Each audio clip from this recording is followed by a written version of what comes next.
In the previous chapter, a situation was developing in the arena, placing the lives of the students within it in danger. As a result, in order to save them, Dolores immediately grabbed onto a sword and readied herself to smash the crystal that controlled the arena. But the teachers in charge quickly held onto her, begging the student president not to break it as she struggled against them. As they continued to struggle against one another, a teacher somewhere else in the room informed them that there was one more entity inside the arena. The teachers were shocked to see that someone had entered the arena by breaking through the magic wall and even killed one of the killer ants. Looking at the globe which showed what was inside, they could only wonder what was going on now. Back in the arena, Tutor's entire team had been knocked out and were lying on the ground, covered in green gas. Only Vikir was standing, shirtless as he flexed his arm against the enemies that harmed his friends. Using his bloodhound eyes to scan the area, he found where Madame was hiding, reminding her of his family motto, "Where beasts who cannot be tamed will die." In rage, Vicier warns her that he was going to punish her for her mistakes later on, but for now, he needed her to eat all the surrounding poison and to protect his friends on the ground. Once again, the little Madame became a vacuum, opening her tiny mouth and sucking in all the poison around the area. As Vicier watches over her, a killer ant approaches him, towering over the hero before trying to unleash something upon him. But before anything could happen, Vicier had already jumped to the height of its head, and with a single kick, he ripped the killer ant in half. The teachers who were monitoring the situation inside the arena were shocked to see a sudden reaction happening. As soon as he killed one of the ants, Vicier remembered that there was something here that could detect life energy. Preparing himself for more kills, he recalls that an 18-year-old should be around a mid-level sword expert, so there would definitely be an uproar if the school finds out that he was a graduator. Looking at the killer ants before him, he knew that these dummy golems were created to be the same as real-life monsters. Adding these facts, Vicier decides to use the raid techniques for killer ants that he had used in his past life, with the arsenal of weapons he picked out from Tutor's team. Armed with new weapons and his past life knowledge, Vicier was ready to fight as a high-level sword expert. The first fact he knew about killer ants was the petiole, the joint that connects the head and the thorax, which is the ant's weakness. With a single throw of the axe using precise aiming, Vicier easily lands his attack, destroying the killer ant's biological compass with ease. With their biological compass all gone, the killer ant's spatial awareness disappears, and they start to walk backwards. Using his bow and arrow this time, Vicier knew that they had another weakness. Their skulls are divided into two parts, and their joints that were there are the size of his pinky finger. The exoskeleton there was not as tough as compared to the other places on their bodies, allowing for a single arrow to destroy them. After firing that single shot, Vicier backflips into the air and towards the horde of monsters, holding a spear in his hand. He zigzags through them, cutting the ants into pieces without a single scratch on his body. But something else stopped him in his tracks. A huge shadow was casted over our boy as he looked at his new opponent. He couldn't believe that it came out for this test, a different variation of the killer ants, an ant general. Bigger and badder than the ones from before. Instead of feeling afraid, Vicier was excited. The bloodhound in him was awakening as he decided to go with what he's best at, a sword. The students who were watching the test were all confused about what was going on as they couldn't see anything that was happening inside. Back at the room, the teachers were shocked to see something else happening.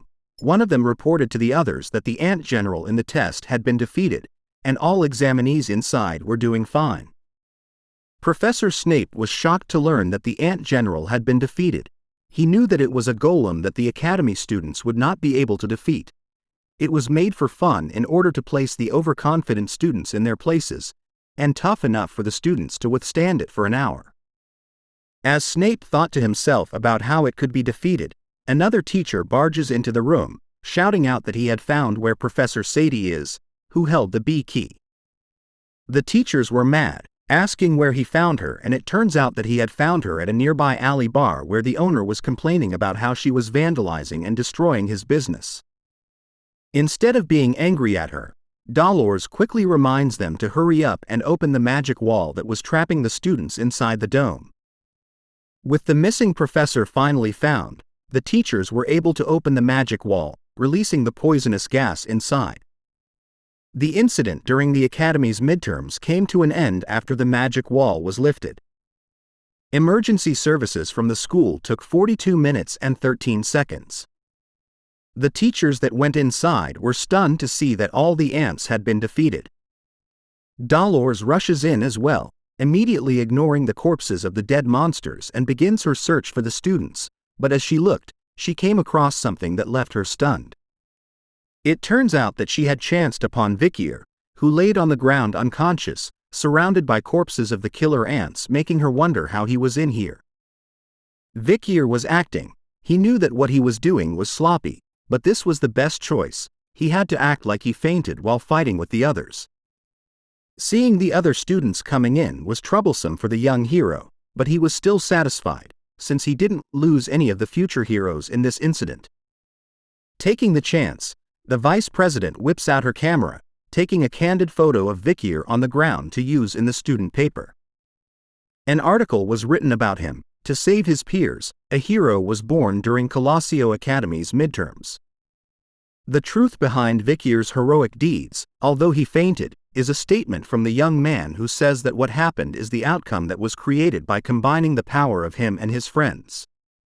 The actions of a humble hero. He was flooded with compliments. Vicier, who became a hot topic for being handsome, got his mana rank re-evaluated as a high-level sword expert. The head of the Monster Research Center raises suspicions, saying it's impossible for a high-level sword expert to defeat an ant general. But Vicier explained that he knew the killer ants possessed a vital point on their skulls. Due to Vicier exposing the secret behind the killer ants, it was predicted that the mortality rate of Imperial soldiers would decrease. As a result, the Crown Prince awarded Vicier with a certificate. With all these stories about him, the people of the Academy could only wonder, who is Vicier, this year's hot star? As the titles come to an end, Vicier rips up the newspaper in his hand. Sitting on the roof of the building, he lets out a deep sigh. He couldn't believe that the quiet student life he planned to have was ruined now and was becoming more troublesome. Baby Madam was celebrating on his behalf, happily jumping on his shoulder as Vicier reminded her that this wasn't something to celebrate. Even after what happened, Vicier was glad that the others were still safe in the end, just as an owl appeared near him. Leaning on his arm, he could see that it was Cindy's regular report. The small piece of paper wrote, 10 elite corpses, information acquired, need about 1 month's time to analyze. Night hounds, copycats have appeared. One is doing it out of glorification, the other's intentions are unknown. The Baskerville family's Osiris is currently away from the estate, assumed to be heading to the imperial capital where you are. Last point is that the Academy's first-year students are hiding their royal bloodline. Seeing the information about the 10 elite corpses, Vicier could feel that Cindy had found a clue as she was being careful by her approach since she needed 1 month's time. Thinking about his fight with one of the 10 elite corpses previously, Vicier knew that he had only defeated him easily with the help of the Saintess's power. But he needed to hunt them down on his own, so he decided that for the next month, Vicier was going to upskill himself diligently. Thinking about the copycats. He was worried about them before, but now there were 2 of them. It will be bad if they catch the palace's attention or if their actions overlap. Vicier needs to look into this issue more. There was also news regarding how Osiris Le Baskerville had left the Baskerville estate, and now there was a possible chance that a royal family member was staying in the Academy. Vicier didn't even ask Cindy to tell him about the last bit of news, but he knew that she did it just for the fun of it. Using his aura, Vicier burns the report in his hand after memorizing the bits of it. As soon as the ashes of the report disappeared into the night sky, another voice was heard, telling Vicier that she didn't expect to meet the Academy's hero on this roof at this time. Sinclair has appeared, with a gentle smile on her face. She calls their meeting fate. As she sat down beside him, Vicier observed her closely. He knew her as a person who was diligent and talented. She was evaluated as someone who possesses all the talents in the world, and with outstanding grades, she was able to keep her rank of being the Fire Corps' finest student. But seeing her here in the middle of the night, Vicier wonders what exactly would someone like her be doing here right now. Sinclair reveals to him that she comes to this place to see the Milky Way whenever she was feeling down and didn't expect to see our boy here. Sneaking a peek at Vicier, Sinclair wonders if she would be able to see him here the next time she comes, while Vicier was thinking that he needed to change the location where he meets Cindy. Striking up a conversation, she reminded him that he was currently the talk of the academy, which Vicier didn't want to know about, but still, she tells him not to be embarrassed as great interest follows those who are incredible. She starts to list out Vicier's achievements so far, from coming in first in theory, to writing 3 to 4 research papers that turned the academic world upside down. Adding on the fact that he is known as a commoner, an irregular and now a high-level expert. Vicier has become someone who puts his peers to shame. But even after hearing about all his glorious achievements, Vicier held a dark expression on his face, whispering that grades were insignificant and that they were nothing to be bothered about. Because he knew that all these things, from money, power, and honor, would soon be meaningless. When the world falls, all order will collapse and an era of survival will begin. While thinking about the past, Vicier was brought back to the present when Sinclair mentioned that he talks like he had lived for a long time, just like an old man would. Sensing her good instincts, Vicier decides to pivot as she asks him about what he was doing after midterms. He answers that he was doing his backs and legs. Sensing that she was being shut down, Sinclair was left speechless. While Vicier thought about her, he knew that she was hiding a lot of things. Before he regressed, Sinclair was a commoner who graduated without losing her top student rank once. After that, she cut off all contact with the world and disappeared from history. It was as if she disguised herself as a commoner like him.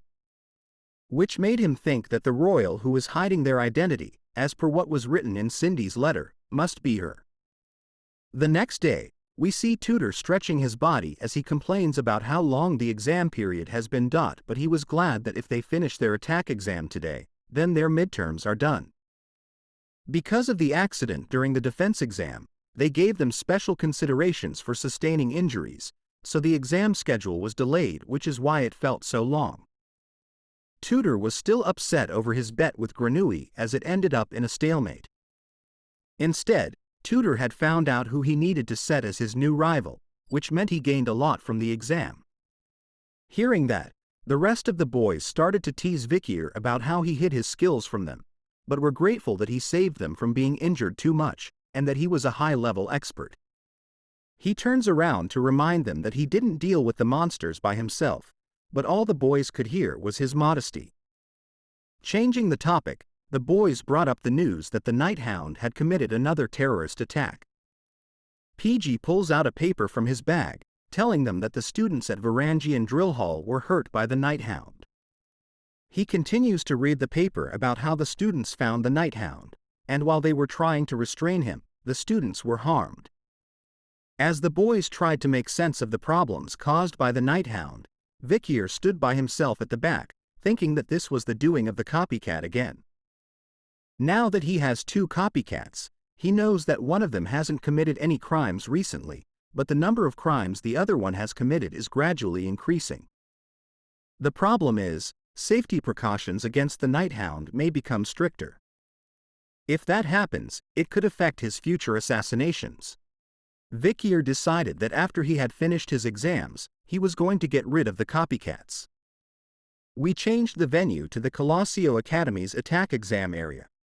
Unlike the defense exam, which required the teamwork of a group of 4 students, the attack exam is an exam where individual ability is measured.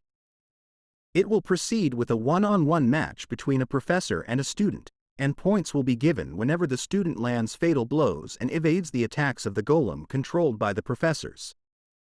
The motive behind this exam is for the students to go up against golems emulating the professor's movements and gain practical experience from fighting stronger people. However, This exam's critical flaw is that one professor can only take care of 50 students at a time. In other words, the standards of the students' exam evaluations will differ depending on the professor's specific fighting styles. In other words, the standards of the students' exam evaluations will differ depending on the professor's specific fighting styles. Tutor is seen smashing through the exam golem with the tip of his spear. After defeating it once, he felt that the exam was doable. It turns out that the professor testing him was Snape, who remains unimpressed by his actions as he knew that the exam wasn't over as Tutor was soon surrounded by vines emerging from the grounds. But the vines were simply a distraction as the golem he destroyed soon returned, in a bigger and stronger form. Seeing the incoming punch, Tutor braces himself with his spear to take it on. But it turns out to be a fake as the golem kicks him in the ribs instead.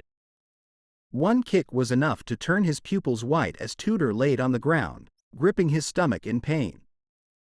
As the golem shrinks back to its original size, Snape gives him a lesson, reminding Tutor that mages can also use their feet and not only their fists. As he uses the golem to help the young warrior get back on his feet, he tells him that since his goal when it comes to fighting is to win, then no matter if he was a mage or not, he needed to use his hands, feet and even teeth to win. As Tutor slowly returns back to his seat, he thanks the professor for the lesson as it was revealed that his score was 35 points. Seeing that, Bianca was the first to be shocked by it, complaining that it was impossible for him to score higher than her since she scored 31 points herself. She continues to complain that the test was a setup and that a one-on-one fight is disadvantageous for an archer. Hearing that, Tutor couldn't believe that she was saying all that when she was the one who took all the individual points during the defense exam. In the midst of their talk, a familiar laugh catches their attention. Grenouille appears, sitting above them, declaring to Tutor that he was the superior one between them. Tutor reminds him that they both have 35 points when it comes to defense and attack exams. But Grenouille points out his single flaw, that was because his theory grade was higher than his. Dealing a deadly blow to the young warrior.